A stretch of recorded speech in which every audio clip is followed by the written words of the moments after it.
Hurmatli tadbirkorlar, sizlarga yangi produktimiz tezkor krediti bo'yicha ma'lumot bermoqchiman. Xorijiy valyutada qarz oluvchi yuridik shaxs yoki yuridik shaxs maqomiga ega bo'lmagan tadbirkorlik subyektlari bo'ladi. Kredit maqsadi bu maqsadsiz kredit. Bemalol mikroqarz ko'rinishidagi holat bo'ladi bu. Qarz oluvchilarga talablar salbiy kredit tarixiga ega bo'lmasligi kerak. Valyutada beriladi.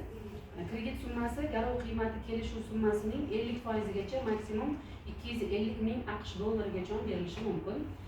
YTTlar uchun 30 ming AQSh dollarigacha beriladi. Tashabbuskorning ulushi talab etilmaydi. Demakki, mijoz o'zini hisobidan pul bilan qatnashishi majburiy emas degani bu. Kredit maqsadi muddati 36 oygacha, bu degani 3 yil, imtiyozli davri 6 oy.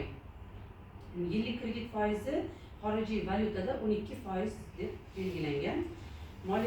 Moliyalashtirish manbasi bankning o'z mablag'lari hisobidan belgilangan. Kredit valyutasi xorijiy valyutada, ya'ni AQSh dollarida beriladi.